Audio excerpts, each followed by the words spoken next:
Salut à tous, j'espère que vous allez tous très bien, bienvenue dans cette nouvelle vidéo. Aujourd'hui on va parler de la non-maîtrise de l'Ultra Instinct de Goku. D'ailleurs je ne parlerai pas de transformation, de forme ou de technique. Pour moi, l'appellation qu'on pourrait donner à l'Ultra Instinct, c'est plus un état Ultra Instinct, donc l'état Ultra Instinct. Déjà, on a pu voir qu'au début de la série de Dragon Ball Super, on a déjà un peu imposé les bases de ce fameux état Ultra Instinct, puisque Goku et Vegeta, lorsqu'ils se sont entraînés avec Whis, eh bien Whis faisait en sorte de leur donner un entraînement qui leur permettait par la suite, ou du moins un jour, de ne plus pouvoir se transformer en Super Saiyan, que le fait même de se transformer ne leur donnerait plus la capacité d'augmenter leur propre puissance. Donc jusque là on a pensé à une sorte de potentiel éveillé à la Gohan ultime. Mais c'est là qu'on voit avec le réjouissement de Whis lors de l'apparition de cet état Ultra Instinct de la part de Goku, on a pu voir que Whis, il a pu voir le fruit de ce qu'il voulait donner à Goku et Vegeta, et Goku a réussi à le débloquer, du moins en partie, puisque pour ma part, il ne le maîtrise absolument pas. Alors là, vous vous demandez peut-être, pour ceux qui n'ont pas trop compris, comment Goku a fait pour l'avoir, du moins cet état Ultra Instinct dans l'animé, alors que même les dieux de la destruction eux-mêmes ont un mal fou à le maîtriser. Et bien, d'après les explications de Whis, eh bien, Goku s'est servi de l'énergie de la Genki Dama. C'était une source d'éléments déclencheurs de ce fameux état Ultra Instinct, ce qui lui a permis de briser la coquille de son plus profond potentiel intérieur. Donc pour vous donner une petite image, c'est comme si vous avez une porte qui est fermée au plus profond de vous. Et pour la débloquer, c'est simple, il faut être dénué de tout sentiment de réflexion, de colère. En gros, il faut être incroyablement calme et laisser son instinct agir.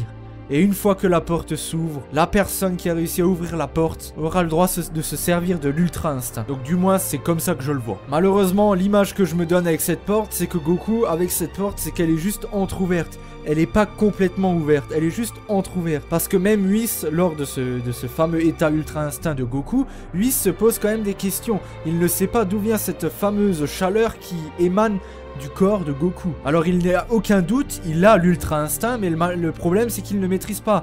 Parce qu'on l'a bien vu dans l'épisode, Goku a une vitesse beaucoup plus grande, une puissance beaucoup plus grande.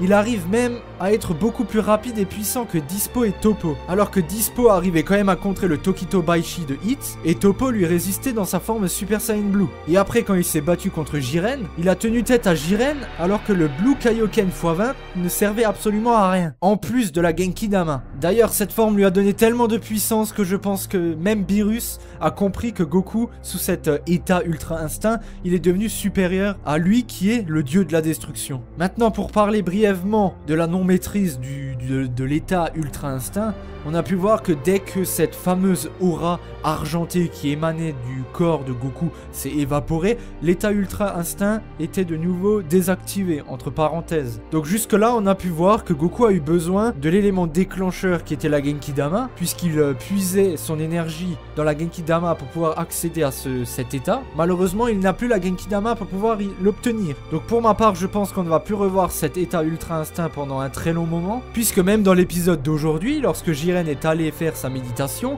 il n'a absolument pas calculé Goku.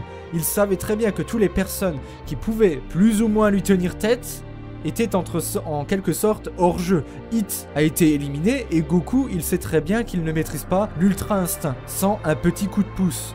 Donc pour lui, toutes les menaces qu'il y a dans le tournoi du pouvoir ont été, entre parenthèses, éliminées. Maintenant, la question qu'on se poserait peut-être tous, c'est comment est-ce que Goku va faire pour réouvrir cette fameuse porte que j'ai citée avant, pour pouvoir réutiliser l'Ultra Instinct. Malheureusement pour vous, je n'ai pas la moindre théorie. Le seul truc que je peux vous proposer, c'est ces deux affiches. L'une est la transformation, enfin, c'est pas vraiment une transformation, il y a l'Ultra Instinct de Goku qu'on a pu voir dans l'épisode 110.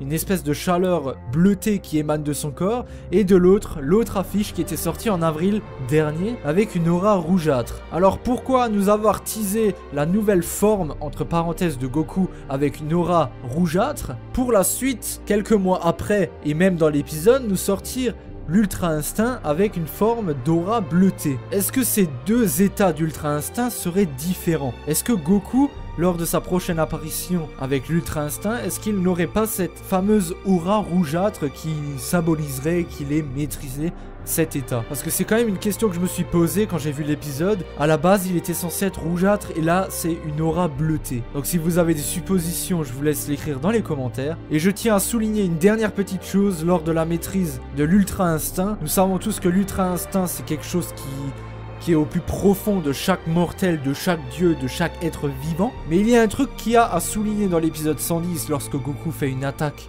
envers Jiren, c'est bien cette scène-là.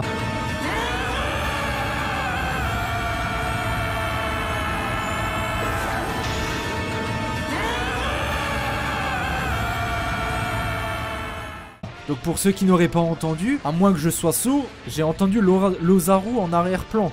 Donc est-ce que l'Ultra Instinct permettrait un peu à Goku, comme le SSJ4, d'allier l'Ozaru, la forme primitive des Saiyans, et le Saiyan en lui-même? Parce que l'Ultra Instinct n'a absolument rien à voir avec la race des Saiyajin. C'est un état que même les mortels peuvent acquérir. Même Krillin, s'il veut, il peut avoir l'Ultra Instinct. Mais est-ce que chez les Saiyans, ça apporterait pas quelque chose de plus, puisque eux, ils ont une forme primitive, en quelque sorte, qui est l'Ozaru. Donc voilà, je vous ai donné un peu toutes mes petites hypothèses, théories entre parenthèses. Dites-moi ce que vous pensez de cette nouvelle vidéo dans les commentaires. Et je vous dis à très bientôt pour une nouvelle vidéo. Salut à tous!